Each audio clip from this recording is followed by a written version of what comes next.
I'm out of here. You know, I'm trying to figure out what's going on out here in these streets as it pertains to Sleepy Joe.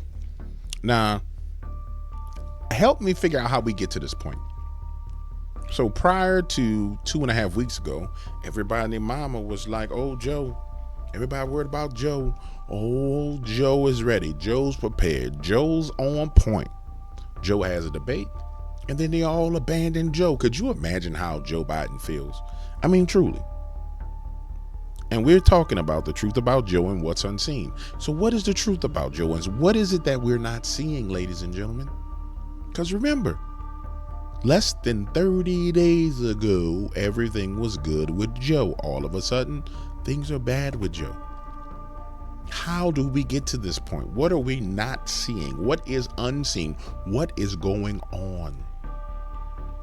Can anybody tell me what's going on? Anybody see what's going on with old Joe? Yeah. Let's see what Joe had to say. Let's see what Joe was saying. I was concerned if I stayed in the race, that would be the topic. You'd be interviewing me about why did Nancy Pelosi say, why did someone, and I thought it'd be a real distraction. What does Nancy have to say? I didn't accept the letter as anything but a letter. I mean, there are some people who were unhappy with the letter. Let me say, some said that some people were unhappy with the letter. I'll put it in somebody else's mouth. Hold on. This lady can't put together a sentence her damn self. How we got all these people who can't put together full sentences in government? As a matter of fact, I'm going to talk like her. Let me just show you. Some people say the letter. They're unhappy with the letter. Other people say the letter.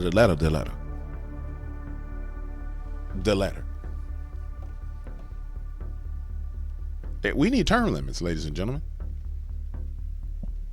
We need term limits. We need them. Because it was I don't even know, it didn't sound like Joe Biden to me. The letter didn't sound like Joe Biden to her. Well, who was it? It really didn't. But now I don't like the fact that people just taking snippets of what she said. I want to find the whole damn thing, because if you cut it off right there, she may be saying something completely and totally different. So let's see what else she had to say. We're gonna start from the beginning.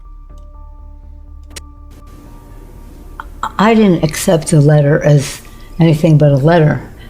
I mean, there are some people who were unhappy with the letter.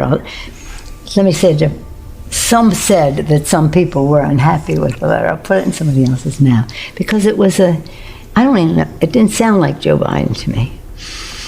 It really didn't. But please tell us what you told President Biden to persuade him to step aside. Well, I've never shared any conversations with the President of the United States publicly, no.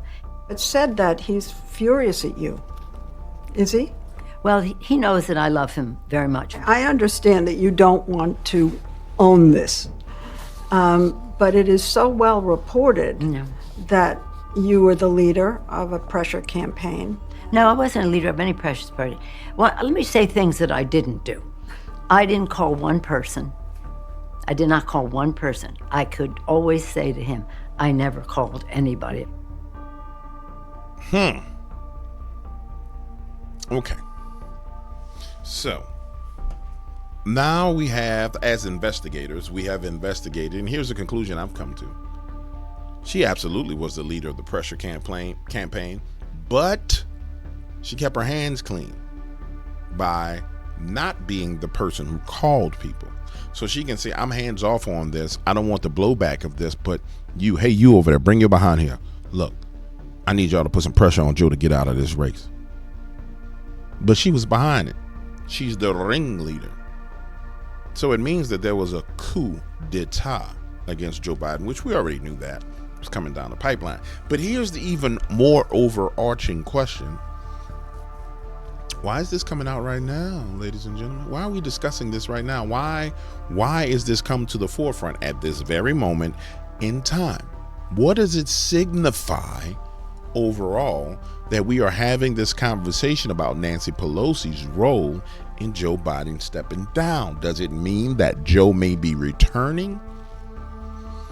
No, I don't think that's what it means.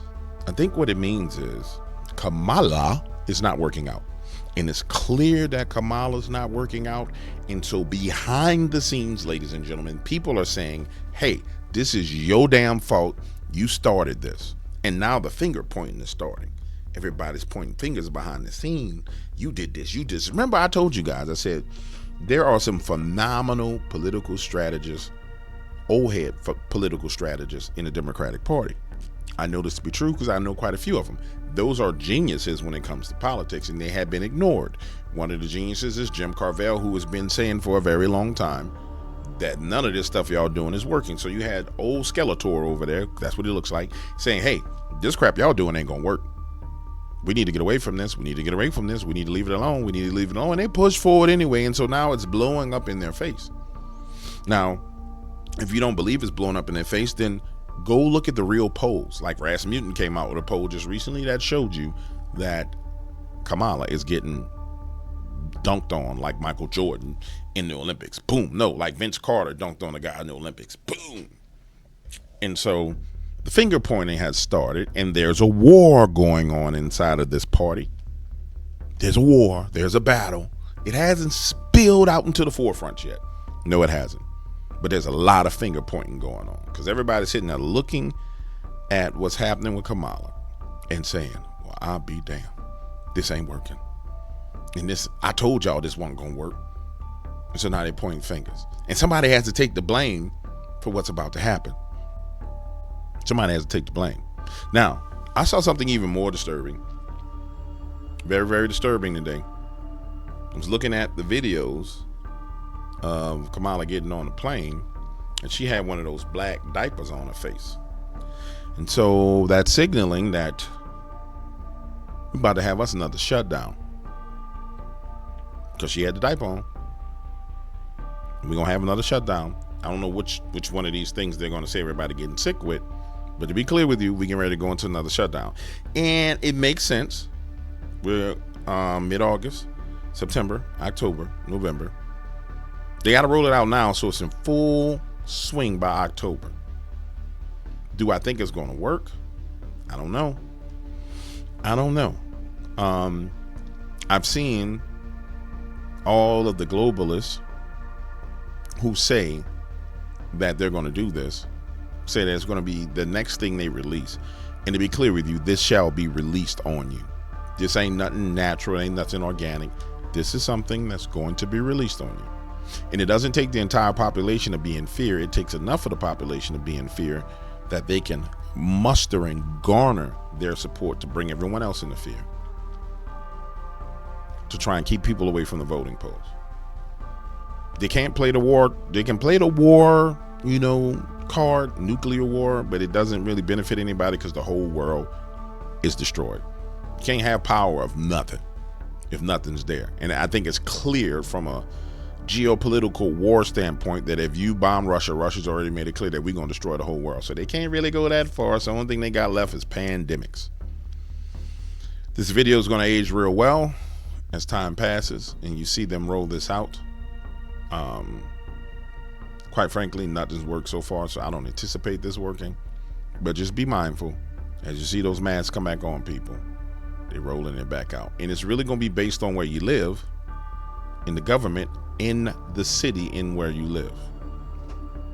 So hold on to your horses, ladies and gentlemen. Buckle your damn seatbelts because this roller coaster that we're on is just getting started. And it's going to rip and roar, baby. It's going to rip and roar. Peace.